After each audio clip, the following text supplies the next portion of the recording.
Здравствуйте, мои хорошие, мои любимые. Тере-тере мукаллит мармсят. Отгремели праздники, опустел холодильник. И, в общем-то, всякие деликатесы и праздничные блюда канули в лету. Никаких тебе креветок с горошками, майонезами и прочими радостями. Все вернулось на круги своя, так сказать, будем кушать просто, обычно, повседневно. Сегодня будем с вами варить суп. Давно все соскучились по чему-то горяченькому. За окном морозы, снег. Так у нас в этом году снежка много. И Таллин прямо красиво так вот утопает в снегу. А мы сегодня будем с вами варить суп. Все хотят горячего после всяких холодных закусок, холодных креветок и прочих радостей. Не хотят оливье, не хотят креветок, хотят что-то горячего. Сегодня будем варить, но это не так быстро. Хаппу капса суп. Это называется по-эстонски. По-русски это будет кислые щи. Кислые щи такие, что аж ложка стоит. Кислые щи по эстонскому рецепту с перловой крупой. Хаппу капса суп крупитека. Вот так это называется. Значит, картошка туда в этот суп не идет. Картошка варится отдельно и подается на тарелочке, прям такая вареная. Немножечко сметаны в сам суп. Ну, в общем, конечно, вкусно очень. В чем плюс, обожаю за что этот суп. Там ничего не надо делать. Самое главное. Туда все заложил и ушел. Упал на диван и говорит: у нас кислые щи, аж ложка стоит. Все дни готовила, с кухни не уходила. Муж очень любит эти щи. Плюс этого супа в том, что чем дольше он как бы варится, чем дольше он настаивается, чем дольше он стоит, тем вкуснее и насыщеннее он становится. Итак, давайте варить. Для начала нам надо с вами первым делом замочить перловку на ночь даже. Ну, у кого там, часов на 8, у кого сколько ночь длится. Часов на 8 или на ночь. Вот, ну и будем параллельно варить бульоны. В общем, давайте варить нашу обычную повседневную еду, возвращаться из праздников в обычные реалии. В общем, на канале Хаппу капса суп крупитека Eesti moodi.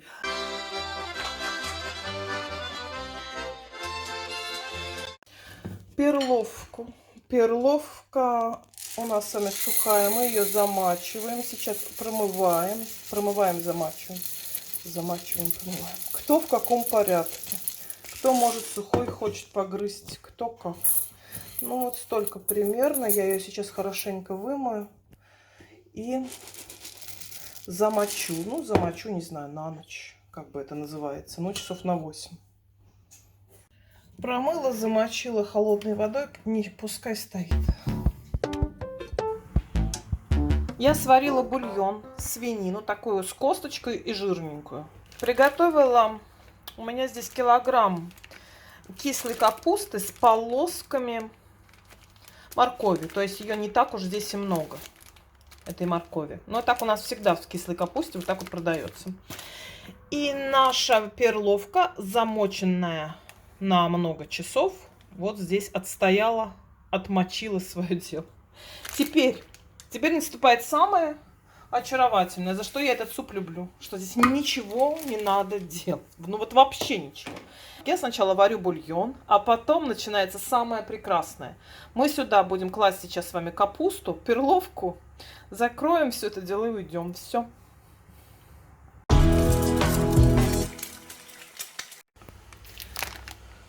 Мясо я вынула, пусть оно там отдыхает. А теперь вот здесь прям руками, вот я так вот, вся морковка, чтобы туда ушла, я прямо сюда кладу эту самую капусту. Прямо с соком, со всем, что в ней есть. В пакете у меня килограмм, я сейчас посмотрю. У меня кастрюля такая себе, ничего, размерчики, да, наверное, я ее всю положу. То есть получается на эту большую кастрюлю килограмм.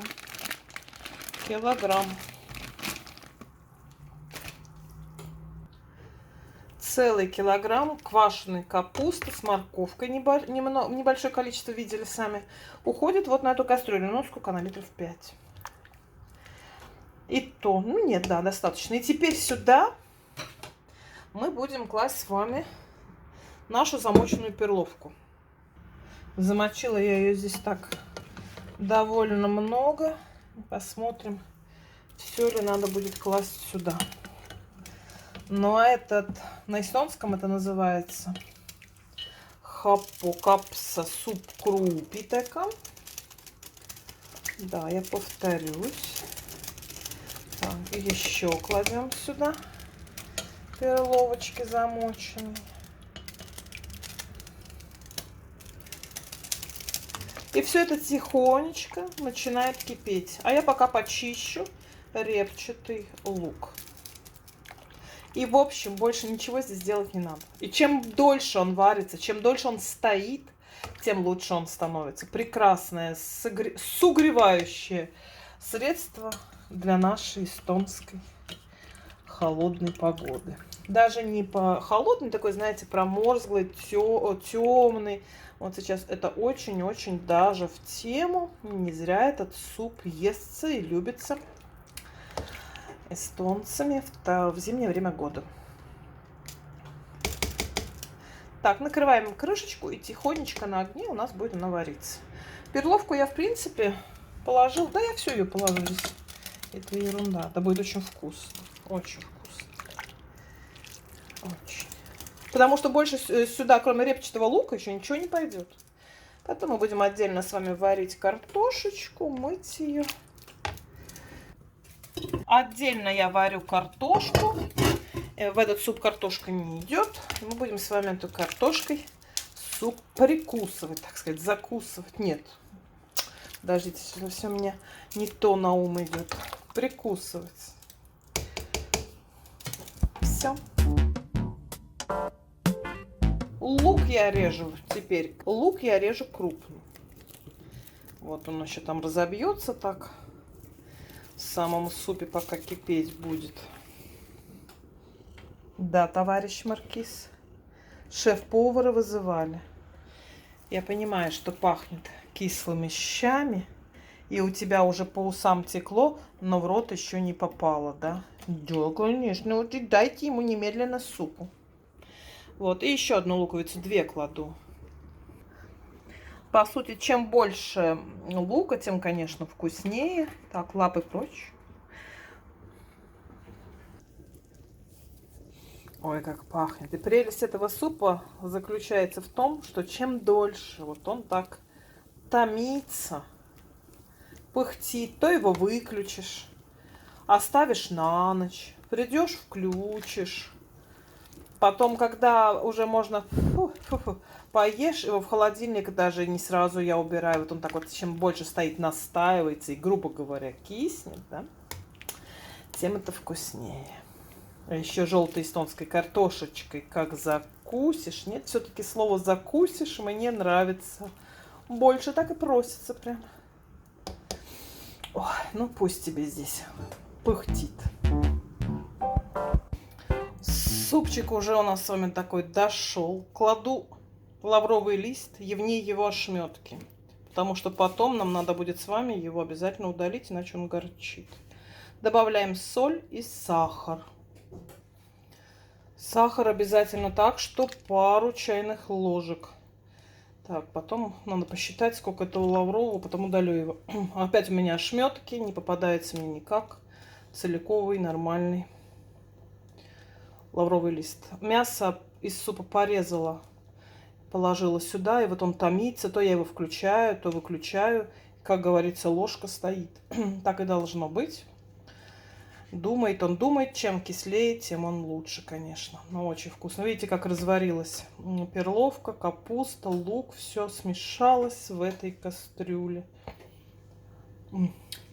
Муж уже ходит давно, нюхает, спрашивает, когда. Что значит так? Еще там сутки, ой, как долго. Вот. И, конечно, картошечка холодная в прикуску. Супчик наш готов. Ну что ты весь Аж выкручивайся. И что ты будешь? Что? Что ты будешь? Щи хлебать?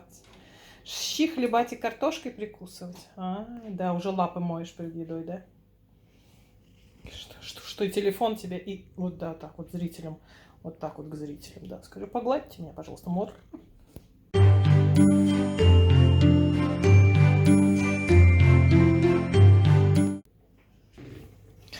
Суп наш готов. Картошечку я сварила, вместо хлеба прикусывать. На блюдечке, но не с голубой каемочкой. Это мой промах. Так, и теперь мы с вами будем наливать и сметанки ложечку. Так, наливаем. Мы уже будем звать. Это он уж прямо весь в ожидании. Какой густой. Густой, наваристый.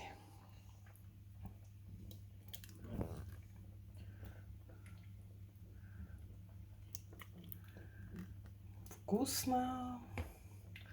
Сюда ложечку сметаны. Сейчас положим. Так.